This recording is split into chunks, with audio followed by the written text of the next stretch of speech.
Nah, setelah kematian Jerome pada video sebelumnya akibat selepetan dari Raziel ya, scene kemudian berpindah kembali ke toko Linji yang kembali ke suasana damai dan sepinya karena Andrew sudah pergi cukup lama dari situ.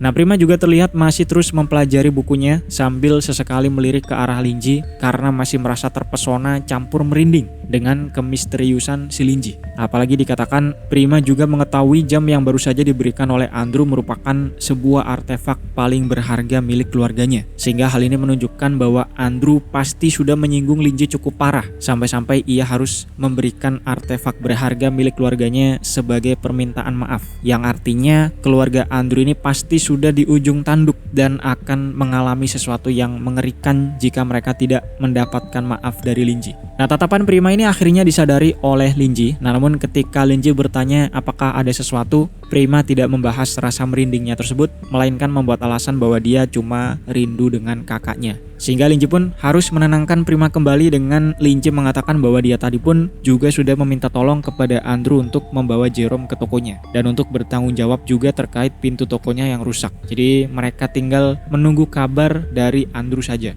Nah, namun Linji mengatakan sepertinya nanti akan sulit membuat Jerome mengakui kesalahannya secara langsung, katanya. Yang ini nanti akan membuat salah paham ya, karena kita tahu bahwa Jerome sudah tewas. Sehingga nantinya ketika Prima mengetahui Jerome sudah tewas, Prima akan menganggap kalimat sulit membuat Jerome mengakui kesalahannya secara langsung ini dia kira karena Boslin sudah mengetahui bahwa Jerome akan tewas. Padahal maksud Linji ini memang Jerome tidak akan mengaku sebagai seorang kriminal ya, bukan karena tewas. Nah, alhasil Linji mengatakan kepada Prima untuk jangan memikirkan hal yang tidak penting, yang malah akan mengganggu pikiran Prima. Jadi Prima hanya perlu bersabar meskipun mungkin kakaknya sekarang sedang dalam bahaya, kata Linji. Yang perkataan Linji ini mampu membuat Prima merasa terenyuh dengan kebaikan Linji atau kehangatan Linji dan berharap dia bisa melindungi Linji dan membuat Linji tetap tersenyum seperti itu. Meskipun kita tahu bahwa hal itu adalah hal yang mustahil ya. Nah, kebetulan sekali tak lama setelah itu mereka mendapatkan panggilan dari Andrew yang membuat Prima langsung mendekat ke meja Linji untuk segera mendengar siapa tahu sudah ada kabar tentang Margaret.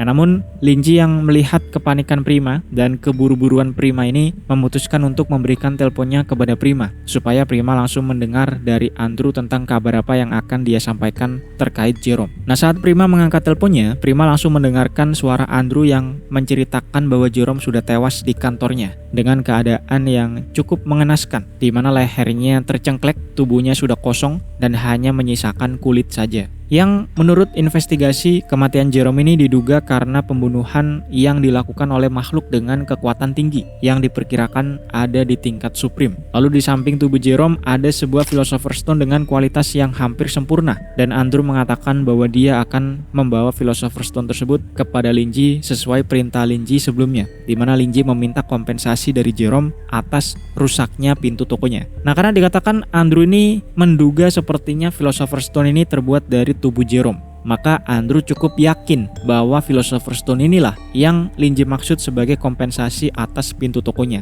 dan harus Andrew berikan kepada Linji. Nah, sehingga seperti yang sudah disinggung sebelumnya, Prima pun akhirnya paham bahwa maksud dari kalimat Linji tadi di mana Jerome akan susah untuk mengakui kesalahannya secara langsung ternyata mengindikasikan bahwa Jerome sudah tewas, sehingga tentunya tidak bisa mengakui kesalahannya. Dan sampai sini Prima pun menyesali perkataannya tadi di mana dia ingin melindungi sosok Linji. Karena sampai sini dia mengetahui bahwa itu adalah hal yang sangat mustahil karena kekuatan dan kebrutalan Linji ini yang justru membuat Prima merasa Linji seperti seorang villain. Nah, namun di sisi lain karena sudah terbukti bahwa Linji adalah pemegang cincin kontrak milik Walpurgis, artinya Prima pun harus percaya dan ada di pihak Linji meskipun sifatnya ini seperti seorang villain yang bisa dengan mudah membunuh seseorang secara brutal hanya karena merusak pintu tokonya.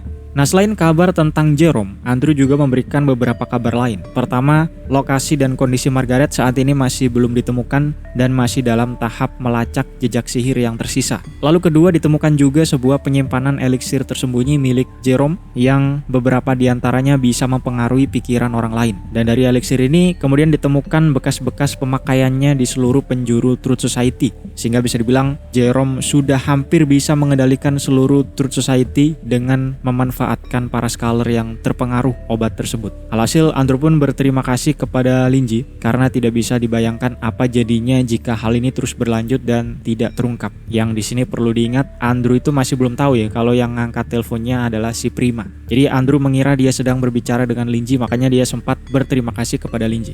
Nah yang ketiga, mereka juga menemukan banyak barang-barang di Chamber of Commerce yang sudah digelapkan secara ilegal oleh Congreve sebelumnya. Yang Congreve sendiri sudah tewas dibunuh oleh si Wilde. Dan diduga barang-barang ini digunakan untuk menyuplai organisasi Fire Sword. Sehingga sampai sini akhirnya terungkap organisasi yang telah menyusupi Truth Society adalah Fire Sword. Nah karena kejadian besar ini, Andrew mengatakan bahwa posisinya yang sebelumnya jatuh sekarang mulai kembali lagi. Bahkan popularitas atau kehormatannya pun juga sudah jauh melampaui Diamante. Sehingga Andrew meminta Linji untuk terus memimpin Truth Society di bawah komandonya, supaya Truth Society ini terus menjadi Truth Society yang sejati dan tidak diacak-acak oleh pihak lain. Nah itu yang dikabarkan oleh Andrew. Nah Prima yang mendengar kabar ini pun seketika menjadi merinding karena baru kemarin aja Linji merencanakan untuk mengambil alih Truth Society yang sebenarnya saat itu cuma salah paham ya, dimana maksud Linji itu cuma membuat anggota Truth Society menjadi pelanggannya. Tapi memang kata-kata Linji itu dia bilang menguasai Truth Society, tapi itu hanya kiasan saja, bukan menguasai dalam artian yang mengendalikan. Nah, namun Prima yang sebelumnya salah paham tentunya sekarang dibuat makin merinding karena hanya dalam waktu yang sangat singkat ini Boslin terbukti bisa hampir menaklukkan Truth Society di bawah kendalinya. Bahkan bukan hanya menguak penyusup di Truth Society, tapi sekalian memanfaatkan kejadian tersebut untuk menyingkirkan Jerome yang adalah musuh Prima dan membantu Andrew mendapatkan kembali kekuasaannya yang jatuh. Jadi memang rencana yang sangat tidak terbayangkan oleh Prima gitu ya. Nah Prima pun kemudian menceritakan kabar ini kepada Linji menggunakan kata-kata yang sangat singkat dan langsung kepada poin yang penting saja, di mana Prima mengatakan bahwa semuanya berjalan lancar. Lalu Andrew mengabarkan kalau Jerome sudah tewas dan ternyata Jerome adalah mata-mata yang ditanam oleh organisasi bernama Fire Sword.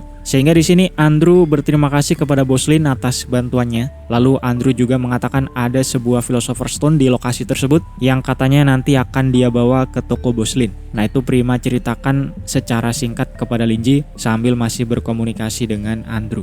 Nah di sisi lain dari sudut pandang si Linji sendiri, hal pertama yang disinggung adalah tentang Philosopher's Stone yang ternyata di bumi tempat Linji tinggal sebelumnya ternyata juga ada Philosopher's Stone. Dan ini ternyata memang bener guys. Jadi kalau kalian searching di Google sekarang ternyata memang ada Philosopher's Stone. Sehingga Linji pun diceritakan cukup mengetahui tentang Philosopher's Stone ini bahkan sebelum terisekai sekalipun. Nah menariknya, Philosopher's Stone dari bumi ini juga dikatakan merupakan puncak dari sebuah alkemi yang ditemukan oleh para alkemis barat dan terkenal sejak abad 5 Masehi sampai abad 17 Masehi. Yang secara singkat, Linji mengetahui bahwa konsepnya ini mirip dengan pil keabadian yang ditelusuri oleh para Taois dari Cina. Jadi keduanya ini mirip secara konsep, tapi bedanya satu dari Cina dan satu dari Barat gitu ya. Tapi intinya konsep keduanya ini termasuk dalam hal yang berbau fantasi dan termasuk hal-hal yang kurang masuk di akal ketika di bumi. Karena keduanya ini berhubungan dengan memperpanjang umur, keabadian dan segala macam yang berkaitan dengan kemistisan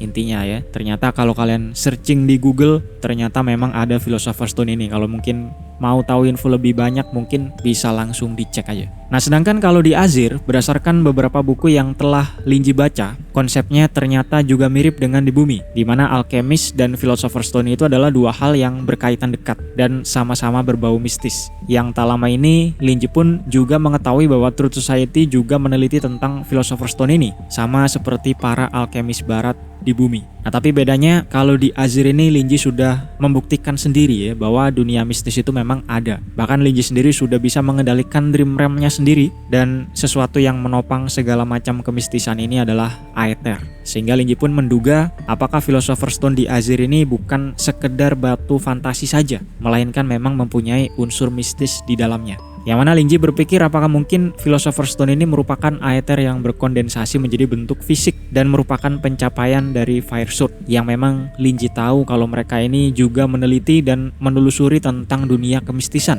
dan bahkan sampai pada titik di mana mereka sudah mempunyai kemampuan mistis. Jadi bukan Truth Society-nya yang meneliti tentang Philosopher's Stone, melainkan hasil karya dari Fire Sword. Itu dugaan si Linji. Sehingga kematian Jerome ini kemungkinan besar bukan karena dibunuh Andrew, dimana perlu diingat ingat di sini Linji masih belum tahu ya alasan kenapa Jerome tewas karena masih belum dikasih tahu detailnya sama si Prima. Sehingga Linji berpikir sepertinya tewasnya Jerome ini karena Firesword mencoba membungkam Jerome berdasarkan kabar dari Andrew kalau Jerome merupakan mata-mata Firesword. Nah, untuk memverifikasi hal ini, Linji kemudian bertanya kepada Prima bagaimana kematian si Jerome. Nah, barulah di sini Prima menjelaskan detailnya bahwa Jerome tewas di kantornya karena dibunuh oleh seseorang dan kondisinya sudah tewas sebelum ditemukan oleh petugas Truth Society, kata Prima. Alhasil hal ini mengkonfirmasi teori Linji tadi, di mana sepertinya memang Jerome ini dibungkam oleh Firesword untuk menghindari bocornya informasi lebih jauh, sehingga hal ini membuat Linji menganggap Firesword sebagai organisasi yang cukup kompleks dan sangat berbahaya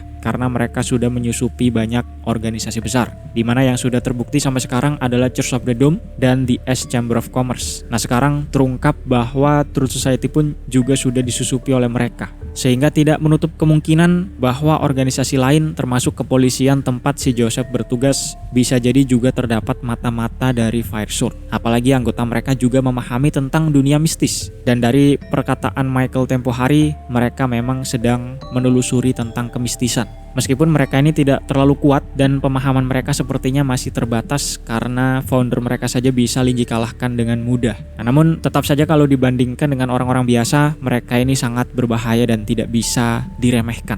Itu kesimpulan dari si Linji. Nah, setelah itu karena Jerome diduga dibunuh oleh Firesword, artinya masih ada penyusup di dalam Truth Society tersebut. Karena orang yang membunuh Jerome ini sepertinya berada di dalam Truth Society sendiri. Sehingga Linji pun menyuruh Prima untuk memberitahukan kepada Andrew bahwa masih ada penyusup lain di Truth Society selain Jerome. Lalu selain itu, Linji juga menyuruh untuk Andrew ini membawa Philosopher's Stone-nya ke toko karena Linji ingin meneliti batu tersebut lebih jauh. Nah, kemudian Linji juga bertanya tentang kabar Margaret yang sayangnya Prima menceritakan kalau masih belum ada kabar pasti tentang si Margaret.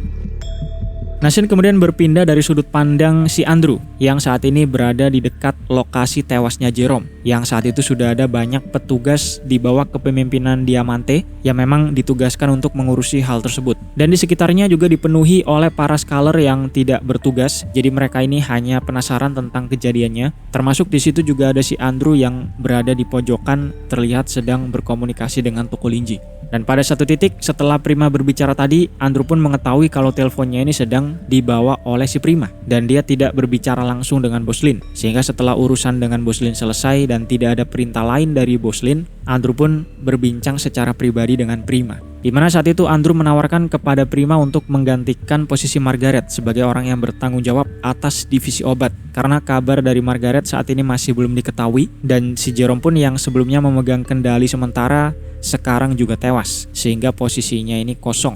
Dan Andrew membujuk Prima untuk mau dengan motivasi kalau Prima ini juga bisa membantu Bos Lin dengan cara bergabung dengan Truth Society.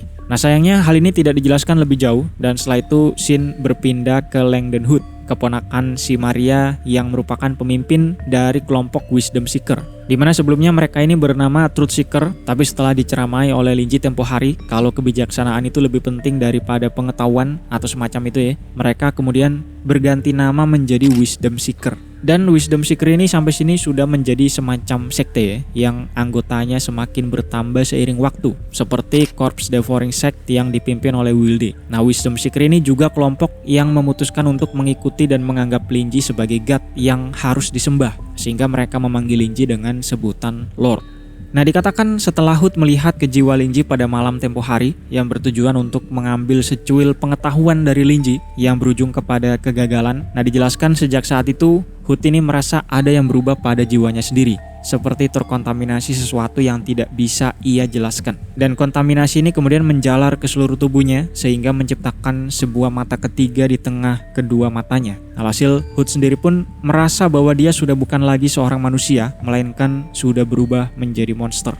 Nah, namun perubahan ini justru ia anggap sebagai hadiah dari Lord atau Linji yang sudah memberikan dia mata ketiga ini yang bernama All Knowing Eye atau mata yang mengetahui semuanya. Di mana dengan menggunakan mata ini, Hood mampu melihat pemikiran orang lain, bahkan mengendalikan pikiran orang lain ini hanya dengan berkontak mata. Nah, dia percaya Linji memberikan mata ini demi membantu tugasnya untuk menguasai Truth Society, atau lebih tepatnya merubah Truth Society dari dalam.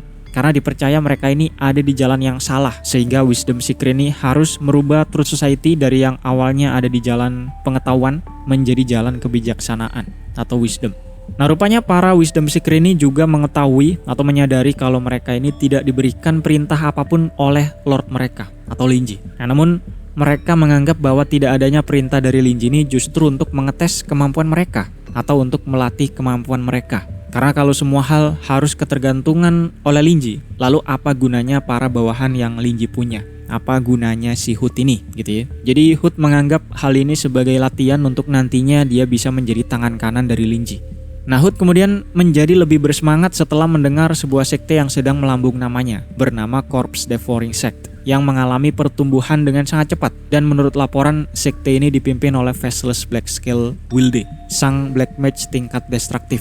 Di mana cara mereka mencari pengikut adalah memaksa seseorang untuk membaca kitab mereka, dan dengan hasil hanya 2 kemungkinan, antara si orang ini tewas atau seketika mendapatkan kekuatan besar dari buku tersebut. Namun dibarengi dengan personal mereka yang ikut berubah menjadi sangat fanatik kepada sekte tersebut. Nah, menurut laporan terakhir yang Hood ketahui, sekte ini mempunyai kekuatan yang sangat besar. Meskipun skala operasi mereka ini bisa bilang masih relatif kecil dan masih belum mendapatkan banyak perhatian di kalangan makhluk transenden. Sehingga banyak juga yang masih skeptis atau ragu dengan keberadaan sekte ini, meskipun ada juga orang yang justru nekat mencari mereka untuk bergabung dan mendapatkan kekuatan besar sesuai rumor yang beredar. Nah, sedangkan si Hood sendiri rupanya sudah mengetahui bahwa Wilde juga merupakan pengikut Linji, dan Corpse Devouring Sect ini juga menyebarkan ajaran dari Linji, di mana mereka ini mulai gencar memperluas pengaruhnya sejak kedatangan Wilde ke toko Linji dengan membawa 4 orang bawahannya. Jadi sekte ini tidak lain tidak bukan juga merupakan kepercayaan kepada Linji, sama seperti Wisdom Seeker yang dipimpin oleh Hood yang juga menganggap Linji sebagai god mereka.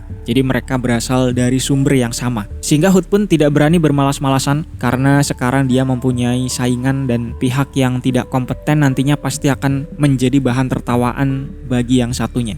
Nah, namun masalahnya status Hood di sini cukup berbeda jauh dengan Wilde, di mana nama Wilde ini sudah sangat melegenda sebagai Black Mage tingkat destruktif, sehingga Wilde akan sangat mudah mencari pengikut meskipun Corpse Devouring Sect ini baru saja beroperasi, tapi tetap saja akan ada banyak orang yang bergabung hanya karena mendengar nama si Wilde. Sedangkan di sisi lain, Hood sendiri meskipun dia keponakan dari Maria, ketua Truth Society, namun orang-orang tidak sebegitu hormat juga kepada si Hood. Meskipun tidak ada orang yang berani lancang juga ya, tapi pengaruh dia ini masih relatif kecil di dalam Truth Society. Apalagi perubahan dari Truth Seeker ke Wisdom Seeker ini juga baru saja terjadi dan masih belum dipublish, sehingga untuk menguasai Truth Society, di sini Hood membutuhkan seseorang dengan pengaruh yang besar di dalam Truth Society. Nah, singkat cerita, ketika kejadian kematian Jerome, Hood memutuskan untuk ikut melihat ke lokasi, dan di situ dia menyadari keberadaan Andrew yang ada di pojokan dan terlihat sedang berkomunikasi via telepon. Nah, saat itu secara singkat Hood dan Andrew ini sempat berkontak mata, dan seketika Hood merasakan insting bahwa Andrew inilah orang yang dia butuhkan yang mempunyai pengaruh dan karisma tinggi di dalam Truth Society. Nah, meskipun dikatakan Andrew ini berada di puncak tingkat pandemonium sehingga dia bisa membuat kebanyakan scholar di situ menjadi merinding hanya karena ditatap oleh Andrew, tapi berbeda dengan Hood yang mempunyai mata ketiganya yang tiba-tiba seperti ada sebuah sinyal bahwa Andrew ini adalah rekan alias juga pengikut dari Lord atau Linji. Padahal sebelumnya hubungan mereka ini bisa dibilang tidak akrab sama sekali karena Andrew tidak menyukai keberadaan Truth Seeker, karena Andrew yang merupakan seorang bangsawan terhormat dan biasanya bersikap sangat elegan tentunya tidak menyukai kumpulan remaja rebel yang sering membuat masalah. Nah, namun meskipun ketidakakraban mereka berdua sebelumnya ini, pada saat itu Hood hanya merasakan kalau Andrew ini adalah rekan.